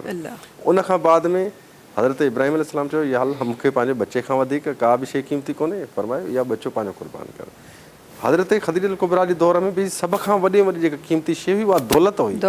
सही। ऐं हज़रत ख़दीजतुल कुबरा या अॼोके दौर खे ॾिठो वञे त अॼोके दौर में बि ज़्यादा अॼुकल्ह पैसो आम जनरेशन में ॾिठो वञे त कुझु ज़्यादा वधीक त अॼोके दौर में बि हीउ जेको पैसो ख़र्चु करणु आहे, इहो पैसो ख़र्चु करणु जनाब ख़दीजतुल कुबरा असांखे पहिरियां सेखारे वई हुई। हीअ जेका सीरत आहे जनाब ख़दीजतुल कुबरा जी सीरत आहे। त इस्लाम ते जॾहिं बि मुश्किल वक़्तु अचे, अगरि उन में उनखे जान जी ज़रूरत पवे थी त तव्हां जान ॾियो, अगरि उन जॻह ते पैसे जी ज़रूरत पवे थी तव्हां पैसे ॾियो, अगरि किथे बि तव्हांजे ज़बान जी ज़रूरत पवे थी तव्हां उन जॻह ते पंहिंजी ज़बान जो ख़र्चु करे बि तव्हां इस्लाम खे सर बुलंद कयो। बिल्कुलु ईअं ई आहे। ऐं उहो जेको पैसे ख़र्च करण वारो जेको तव्हां अंसर तव्हां हिन वक़्तु ट्रांसमिशन में रखियो आहे, उहो पैसो बि ईअं न आहे। हिते असां वटि पैसो तॾहिं ख़र्च थींदो आहे जॾहिं सफ़ाई मजबूरी हुजे, त सदको ॾियणो ई आहे, ज़कात कढणी आहे त कढूं था। उन खां वधीक असांखां केरु जेके कनि था उहे ख़ुदा ताला जा अज़ीम बाना आहिनि जेके कनि था, ऐं ख़ुदा ताला उन्हनि खे एतिरी सख़्त ॾिनी आहे जेके करे सघनि था। पर जेके नथा कनि, हिकु मैंटेलिटी ओवरऑल त अच्छा ठीकु आहे, हेतिरो फ़र्ज़ु आहे त असांखे हेतिरो ई ॾियणो आहे, असां पंहिंजो फ़र्ज़ जो कर्ज़ु लाहे छॾियो आहे, असां उहा था ख़र्चु कयूं। पर हीअ जंहिं टाइम ते जेका मालो दौलत ख़र्चु थियल हुई अलामा साहिबु, हीअ उहा हुई जेका मजबूरन न हुई, ख़ुशी सां हुई, इस्लाम खे वधाइण जे लाइ हुई। सुभान अल्लाह। अॻियां वधंदे असां सां गॾु ॿियूं साथी बि असां सां गॾु तशरीफ़ फरमा आहिनि। अॻियां वधंदे मां गुज़ारिश करणु चाहियां थी अस्मा अदनान साहिबा खे त हिन हिसे में ट्रांसमिशन जे पंहिंजे ख़ूबसूरत आवाज़ रखनि। बिस्मिल्लाह रहमान रहीम। जहाँ भी हो वहीं से दो सदा, सरकार सुनते हैं। जहाँ भी हो वहीं से दो सदा, सरकार सुनते हैं। सरे आईना सुनते हैं, पसे दीवार सुनते हैं। और मेरी हर सांस उनकी आहटों के साथ चलता है। मेरी हर सांस उनकी आहटों के साथ चलता है।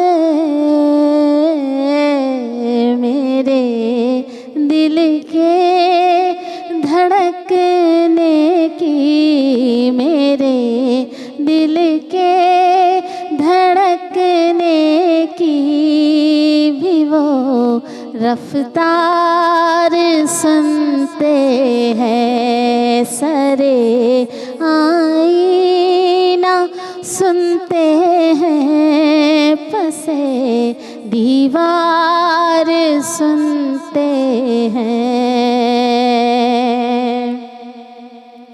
मैं सदक़े जाऊं उनकी रहमतुल लिल आलमीन पर। मैं सदक़े जाऊं उनकी रहमतुल लिल आलमीन पर। पुकारो चाहे जितनी बार, पुकारो चाहे जितनी बार वो हर बार सुनते हैं सरे आईना, सुनते हैं पसे दीवार, सुनते हैं जहाँ भी हो वहीं से दो सदा सरकार सुनते हैं। सुभान अल्लाह, माशाल्लाह माशाल्लाह। ट्रांसमिशन में वक्त है ब्रेक जो तहाँ से मुलाकात क्यों था कुछ ही देर में सलाम रमज़ान में। सलाम रमज़ान, सलाम रमज़ान। सलाम रमज़ान से गॾु हिकु दफ़ो ॿीहर तव्हां सभिनी साम्हूं हाज़िर आहियूं। ज़िक्र ॾाढो ख़ूबसूरत थी रहियो आहे। सिलसिले खे अॻियां वधाईंदे असां सां गॾु असमा मोहम्मद नबी साहिब तशरीफ़ फरमा आहिनि। ट्रांसमिशन जे हिन हिस्से में उन्हनि खे गुज़ारिश करणु चाहियां थी त पंहिंजी ख़ूबसूरत आवाज़ रखनि। बिस्मिल्लाह रहमान रहीम। उनकी चौखट हो तो कासा भी पड़ा सजता है, उनकी चौखट हो तो कासा भी पड़ा सजता है, दर बड़ा हो तो सवाली भी खड़ा सजता है, दर बड़ा हो तो सवाली भी खड़ा सजता है, उनकी चौखट। शहंशाह के मुक़द्दर में कहा ज़ेबाई, शहंशाह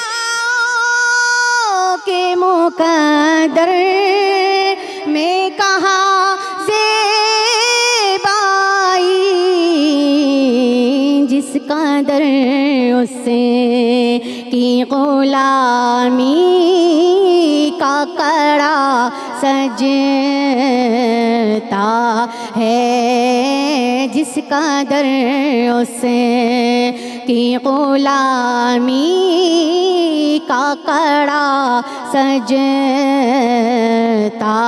है, दर बड़ा हो तो सवाली भी खड़ा सजता है। सरवरे दी के मुसल्ले पे खुदा जानता है, सरवरे दी के मुसल्ले पे खुदा जानता है, मुर्तज़ा पीछे हो सिद्दीक़ खड़ा सजता है, मुर्तज़ा पीछे हो सिद्दीक़ खड़ा सजता है, उनकी चौखट हो तो कासा भी पड़ा सजता है, दर बड़ा हो तो सवाली भी खड़ा सजता है। माशाल्लाह, सुभान अल्लाह, सुभान अल्लाह, सुभान अल्लाह। अॻियां वधाए रहिया आहियूं ट्रांसमिशन खे। ज़िक्र एॾो वॾो आहे जो उनखे हिकु ट्रांसमिशन में त समअप नथो करे सघिजे, पर शायदि कुझु अहिड़ियूं ॻाल्हियूं सिखी सघजनि थियूं जेके तव्हां ऐं मां पंहिंजी ज़िंदगी में अपनाए पंहिंजी ज़िंदगी खे मज़ीद बहितर बणाए सघूं, पंहिंजी ज़िंदगी खे दीन इस्लाम जी टीचिंग्स ते हलाए सघूं।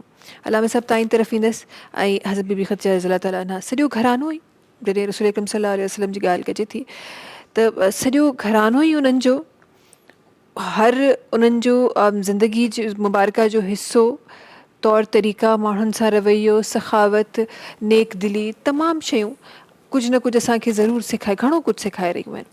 ईअं ई हज़रत बीबी ख़दीजा रज़ी अल्लाह ताला अन्हा उन्हनि जे हवाले सां बि अॼोको इंसानु, अॼोकी औरत छा कुझु सिखी सघे थी, तव्हांजे लफ़्ज़नि में ॼाणणु चाहींदसि। जी मुख़्तसरन मां सिर्फ़ु तव्हांजी ख़िदमत में इहो अर्ज़ु कंदुसि त अगरि इंसान जी तव्हां ॻाल्हि कयो पिया या तव्हां औरत जी तव्हां ॻाल्हि कई, इंसान जे हवाले सां ॾिठो वञे त क़ुरान मजीद जी सूरत मोमिनून जे लाइ मां आवाम नास खे, ॾिसण वारनि रोज़ेदारनि खे, तमामु सामाईन खे इहा गुज़ारिश कंदुसि त सूरत मोमिनून जो तव्हां तर्जुमो पढ़ो ऐं उन्हीअ में तव्हां सिर्फ़ु इहा शइ ॾिसो ऐं तदब्बुर कयो, गौर कयो त ख़ुदावंद मुताल पंहिंजे बहाने सां, पंहिंजे बंदे सां, पंहिंजे मोमिन सां गुफ़्तगू कहिड़े अंदाज़ में करे थो।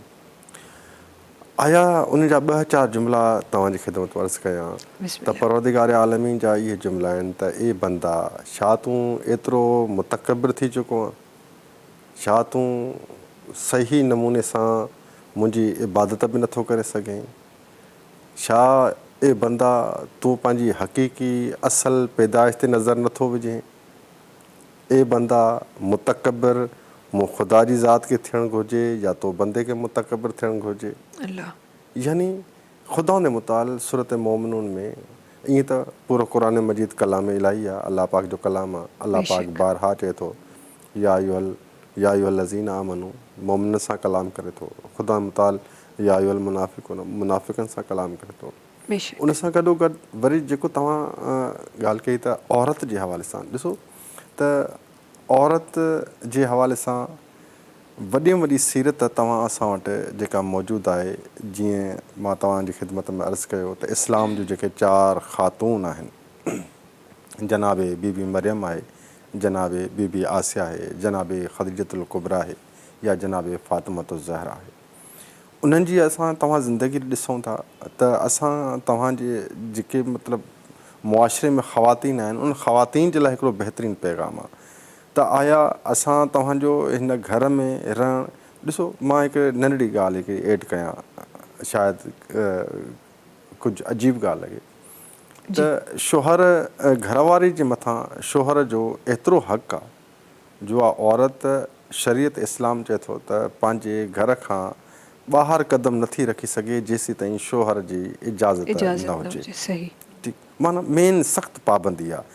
उन पाबंदीअ में जॾहिं औरत पंहिंजे शोहर जी इजाज़त खां बग़ैर घर खां ॿाहिरि नथी निकिरी सघे त उनजे मथां ॿिया कहिड़ा इस्लाम जा अहकाम लागू हूंदा? हता की एतिरे ताईं बि आहे त अगरि को जनाज़ो ई आहे, उन जनाज़े में बि अगरि शोहर इजाज़त नथो ॾिए त उन में वञण जी बि इजाज़त न आहे। सही, यानी इस्लाम जेको औरत जे क़दमनि हेठां, यानी माउ जे क़दमनि हेठां अगरि अलाह पाक हेतिरो वॾो मक़ाम रखियो आहे, पंहिंजे बचनि जे लाइ जन्नत रखी आहे, त उन औरत जी बि त का ज़िमेदारी हूंदी। छा औरत इहो चाहे थी त मुंहिंजे क़दमनि हेठां पंहिंजे औलाद जी जन्नत आहे, बसि इहा जन्नत मुफ़्त में रखी वई आहे ऐं सिर्फ़ु जन्नत ई मुंहिंजे क़दम आहे, मुंहिंजे मथां का ज़िमेदारी न आहे? त दरअसल इहा हिकु वॾी ज़िमेदारी आहे औरत लाइ त औरत जनाब सैदा जी ज़िंदगी खे ॾिसे, उन खां अलावा जनाब ख़दीजतुल कुबरा जी ज़िंदगी खे ॾिसे त हुननि पंहिंजे ज़िंदगीअ में पंहिंजे शौहर सां कीअं वफ़ादारी कई आहे, पंहिंजे घर में पंहिंजे बचनि जी कीअं वफ़ादारी कई आहे, पंहिंजे बचनि जी कीअं पालना कई आहे, उन सां गॾोगॾु एसार छा आहे, उन सां गॾोगॾु वफ़ादारी छा आहे, शौहर सां वफ़ादारी छा आहे, इस्लाम में कहिड़े तरीक़े सां अहम किरदारु अदा करणु घुरिजे। इस्लाम में अगरि बचनि जी बि ज़रूरत पवे त जनाब ज़हरा त पंहिंजा बचा बि क़ुर्बान कया। अगरि इस्लाम ते दौलत जी ज़रूरत पवे त जनाब ख़दीजतुल कुबरा त 3 साल मुसलमाननि खे सिर्फ़ु दौलत तक़सीम कई, सिर्फ़ु काफ़रनि सां सिर्फ़ु बाइकाट करण ख़ातिर। काफ़रनि सां जनाब ख़दीजा बाइकाट कयो, जनाब ख़दीजा चयो त को बि मुसलमान काफ़रनि खां ख़रीदो फ़रोख़्त न करे, काफ़रनि सां बाइकाट आहे। छाजे करे त हीअ अलाह खे नथा मञनि।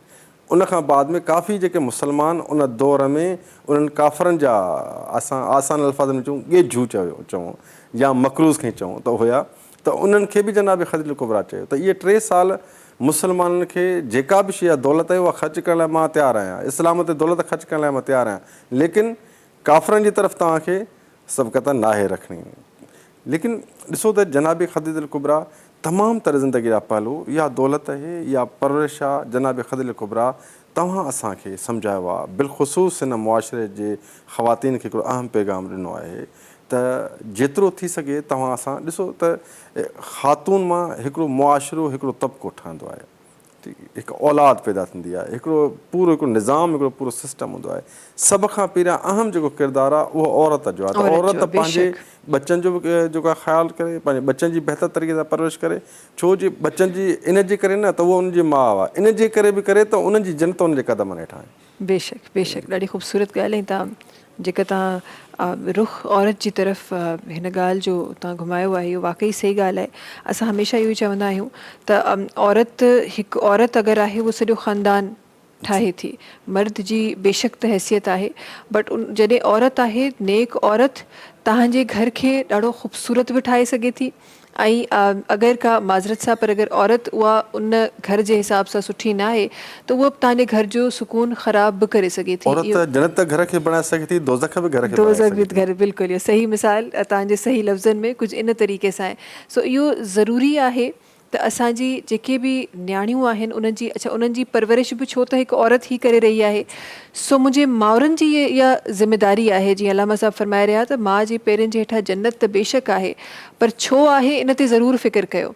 उहे ज़िमेदारियूं जेके माउ जे मथां अचनि थियूं, इहा ज़िमेदारी आहे। असां ब्लेस्ड आहियूं त असां उहा जनरेशन आहियूं जिन वटि अल्हम्दुलिल्लाह अल्हम्दुलिल्लाह उहे माउरूं हुयूं जेके अॼु बि असांखे दीन इस्लाम जूं टीचिंग्स ॾियनि थियूं, अॼु बि असांखां सवाल कनि थियूं त तव्हां नमाज़ पढ़ी न पढ़ी, तव्हां रोज़ो, अॼु बि कनि थियूं।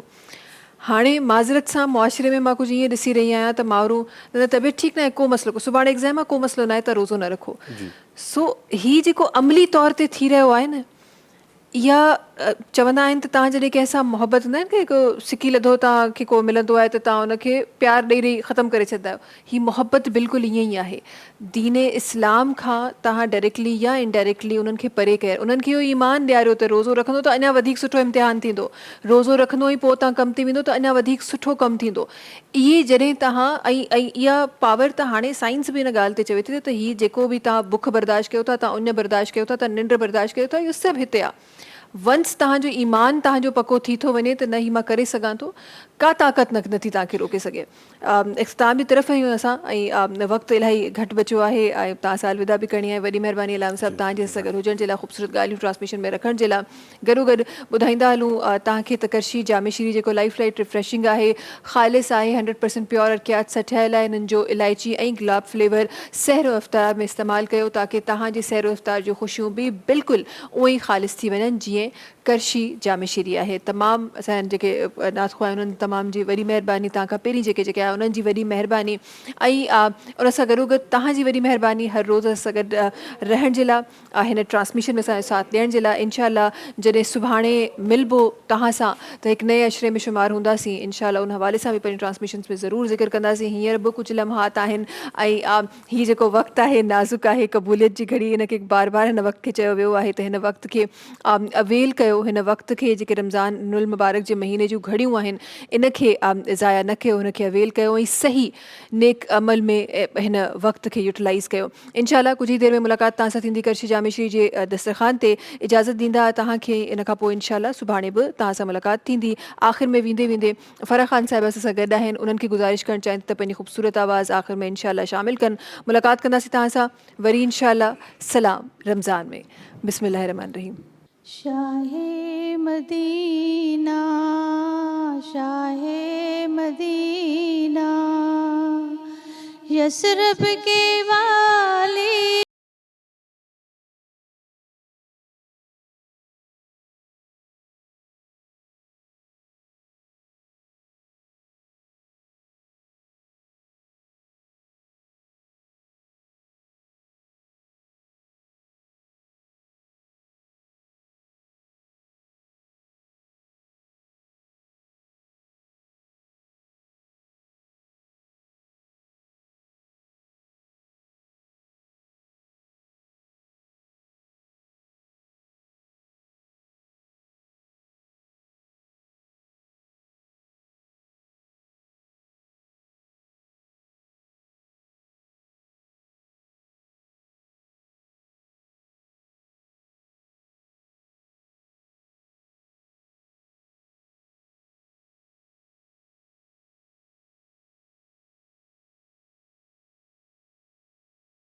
अल्लाहुम्मा सल्ली अला सय्यदिना मुहम्मदिन अल्लाहुम्मा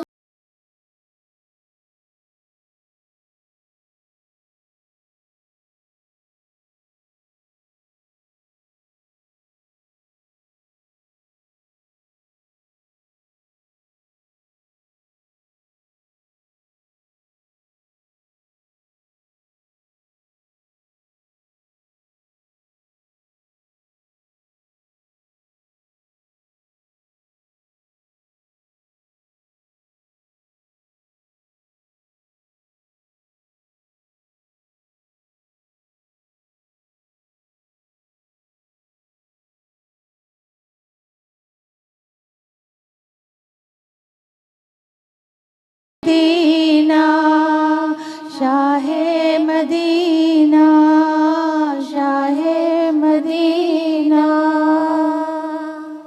सब्सक्राइब कयो असांजो official YouTube channel SIM TV HD Islamic ऐं वधीक अपडेट लाइ बेल आइकन खे क्लिक करियो।